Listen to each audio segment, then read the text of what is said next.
ಕಾಂಗ್ರೆಸ್ ನಾಯಕರ ದೆಹಲಿ ಪ್ರವಾಸದ ವಿಚಾರ ತೀವ್ರ ಕುತೂಹಲ ಕೆರಳಿಸಿದೆ. ಈ ಮಧ್ಯೆ ಕೇಸರಿ ಬಣದ ನಾಯಕರು ಕಾಂಗ್ರೆಸ್ ಪಡೆ ವಿರುದ್ಧ ಟೀಕಾ ಪ್ರಹಾರ ನಡೆಸಿದ್ದಾರೆ. ಹಾಗಾದ್ರೆ ಯಾವೆಲ್ಲ ನಾಯಕರು ಏನ್ ಮಾತನಾಡಿದ್ರು ಒಂದ್ಸರಿ ನೋಡ್ಬಿಡೋಣ. ಸಕ್ರಿಯವಾಗಿದ್ದ ಆಡಳಿತ ಯಂತ್ರ ಈಗ ದೆಹಲಿಗೆ ಸ್ಥಳಾಂತರಗೊಂಡ ಆಡಳಿತ ಯಂತ್ರ. ಮುಂಚೆನೂ ಏನು ಜನರ ಸಮಸ್ಯೆಗಳಿಗೆ ಸ್ಪಂದಿಸ್ತಿದ್ರು ಅಂತ ಹೇಳುವ ಸಾಧ್ಯತೆಗಳು ಕಡಿಮೆ ಇದ್ದು,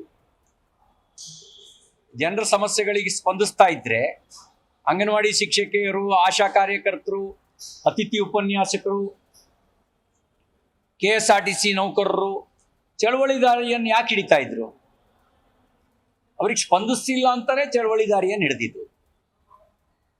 ಇವರಿಗೆ ಜನರ ಸಮಸ್ಯೆಗಳಿಗೆ ಸ್ಪಂದಿಸುವ ಮನಸ್ಥಿತಿ ಇದ್ರೆ ರೈತರ ಆತ್ಮಹತ್ಯೆನಲ್ಲಿ ಕರ್ನಾಟಕ ಯಾಕೆ 2ನೇ ಸ್ಥಾನದಲ್ಲಿ ಇರ್ತಿತ್ತು? ಆಡಳಿತಕ್ಕೆ ಬರೋದಕ್ಕೆ ಮುಂಚೆ ಹೇಳಿದ್ದೇನು? ಭ್ರಷ್ಟಾಚಾರ ರಹಿತ ಆಡಳಿತ. ಈಗ 60% ಕರಪ್ಷನ್. ಅಧಿಕಾರಕ್ಕೆ ಬರೋದಕ್ಕೆ ಮುಂಚೆ ಭ್ರಷ್ಟಾಚಾರ ರಹಿತ ಆಡಳಿತ, ಈಗ 60% ಕಮಿಷನ್.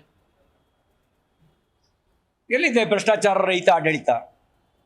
2028ಕ್ಕೆ ನಾವೇ ಬರ್ತೀವಿ, DK ಶಿವಕುಮಾರ್ ಇರ್ತಾರೆ ಮಾತನ್ನು ಹೇಳಿದ್ರು. DK ಶಿವಕುಮಾರ್ ಅವ್ರ ಎಲ್ಲಿ ಕರ್ನಾಟಕ ಕಾಂಗ್ರೆಸ್ ಬರುತ್ತೆ, ನಾನೇ ಬರ್ತೀನಿ ಅಂತ ಮಾತು. ಬೆಂಗಳೂರಿನ ಸೆಂಟ್ರಲ್ ನಲ್ಲಿ ಇರ್ತಾರೋ ದೆಹಲಿ ತಿಹಾರದಲ್ಲಿ ಇರ್ತಾರೋ ಅದನ್ನ ನೋಡ್ಕೊಳ್ಳಿ. 28ಕ್ಕೆ ಕೆಲವು ಮಂದಿ ನಮ್ಮ ಸರ್ಕಾರ ಬಂದ್ರೆ ಬಹಳಷ್ಟು ಜನ ತಿಹಾರ ಅಥವಾ ಬೆಂಗಳೂರು ಸೆಂಟ್ರಲ್ ನಲ್ಲಿ ಇರ್ತಾರೆ. ನಮ್ಮ ಸರ್ಕಾರ ಯಾವ್ದು? ನೀವು ಬಿಜೆಪಿ ಹೇಳ್ತಾ ಇದ್ರು, ಹೊಸ ಪಕ್ಷ ಸರ್ಕಾರ? ಅದು ನಮ್ಮ ನೇತೃತ್ವದ ಸರ್ಕಾರ.